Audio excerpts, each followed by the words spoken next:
Nature ಪ್ರಾಪರ್ಟಿಗೆ ಸ್ವಾಗತ. ನಾನು ನಿಮಗೆ ಇವತ್ತೊಂದು well maintained robusta coffee estate ತೋರಿಸ್ತಾ ಇದ್ದೀನಿ. ಇದು ಸಕಲೇಶಪುರ ತಾಲೂಕು ಹಾಸನ ಡಿಸ್ಟಿಕ್ ಬರುತ್ತೆ. ಸಕಲೇಶಪುರದಿಂದ 20 ಕಿಲೋಮೀಟರ್ ಆಗುತ್ತೆ. ಸಕಲೇಶಪುರ ಟು ಹೆತ್ತೂರು ಹೋಗೋ ಹೈವೇಯಿಂದ 500 ಮೀಟ್ರ್ ಮಡ್ ರೋಡ್ ಸಿಗುತ್ತೆ. ಈ ಪ್ರಾಪರ್ಟಿಗೆ ಫುಲ್ ರೋಬಸ್ಟ ಪ್ಲಾಂಟೇಶನ್ ಮಾಡಿದ್ದಾರೆ ಮತ್ತು ಇಂಟು ಕ್ರಾಪ್ ಅಡಿಕೆನೂ ಹಾಕಿದ್ದಾರೆ. ನಿಮಗೆ ನಿಯರೆಸ್ಟ್ ಸಿಟಿ ಅಂದರೆ ಹೆತ್ತೂರು ಬರುತ್ತೆ. ಈ ಪ್ರಾಪರ್ಟಿಯಿಂದ 1 ಕಿಲೋಮೀಟರ್ ಆಗುತ್ತೆ. ಮತ್ತು ನಿಮಗೆ ಇಲ್ಲಿ ಸ್ಕೂಲು, ಕಾಲೇಜು, ಹಾಸ್ಪಿಟಲ್, ಬ್ಯಾಂಕು ಎಲ್ಲ ಸೌಲಭ್ಯ ಇದೆ.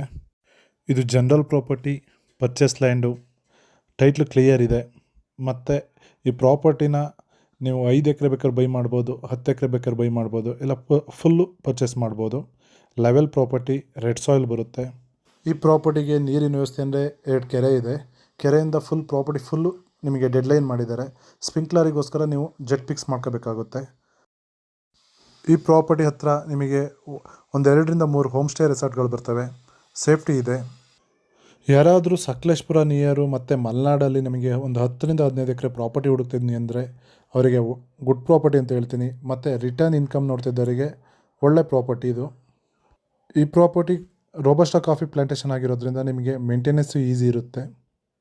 ಈ ಪ್ರಾಪರ್ಟಿನ ಯಾವ ಕಾನ್ಸೆಪ್ಟಿಗೆ ಬೇಕಾದ್ರೂ ಯೂಸ್ ಮಾಡ್ಕೋಬೋದು. ನೀವು resort, home stay, villa concept, ಇಲ್ಲ ಫಾರ್ಮ್ ಹೌಸ್ ಮಾಡ್ಕೋತೀನಿ ಅಂದರೆ ಲೆವೆಲ್ ಪ್ರಾಪರ್ಟಿ ಇರೋದ್ರಿಂದ ನೀವು ಯಾವುದಕ್ಕೆ ಬೇಕಾದರೂ ಯೂಸ್ ಮಾಡ್ಕೋಬೋದು. ಈ ಏರಿಯಾದಲ್ಲಿ ಮಳೆ ಬಗ್ಗೆ ಹೇಳಬೇಕು ಅಂದರೆ ನಿಮಗೆ 90ರಿಂದ 100 ಇಂಚ್ ಮಳೆ ಆಗುತ್ತೆ. ಈ ಕಾಫಿ ಪ್ಲಾಂಟೇಶನಿಗೆ ಒಳ್ಳೆ ಮಳೆ ಅಂತಲೇ ಹೇಳ್ತೀನಿ. ಈ ಪ್ರಾಪರ್ಟಿಯಿಂದ ನೀವು ಒಂದು 10-15 ಕಿಲೋಮೀಟ್ರ್ ಹೋದರೆ ಒಂದು 5ರಿಂದ 10 ಟೂರಿಸಮ್ ಪ್ಲೇಸ್ ಸಿಗುತ್ತೆ. ಬ್ಯೂಟಿಫುಲ್ ಆಗಿದ್ದಾವೆ.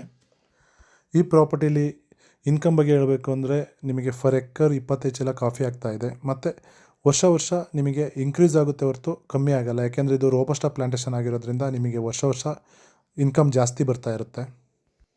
ಈ ಪ್ರಾಪರ್ಟಿ ನಿಮಗೇನಾದರೂ ಇಷ್ಟ ಆಗಿದ್ದರೆ, ಇಲ್ಲ ಇದ್ರ ಬಗ್ಗೆ ಹೆಚ್ಚಿನ ಮಾಹಿತಿ ಬೇಕು ಅಂದರೆ ಸ್ಕ್ರೀನ್ ಮೇಲೆ ನನ್ನ ನಂಬರ್ ಇರುತ್ತೆ, ಕಾಲ್ ಮಾಡಿ. ಹಾಗೆ ನಮ್ಮ ಚಾನಲ್ನ ಮಿಸ್ ಮಾಡ್ದಂಗೆ ಸಬ್ಸ್ಕ್ರೈಬ್ ಮಾಡಿ ಅಂತ ಹೇಳ್ತಾ ನೆಕ್ಸ್ಟ್ ವೀಡಿಯೋದಲ್ಲಿ ಸಿಗ್ತೀನಿ. ಧನ್ಯವಾದಗಳು.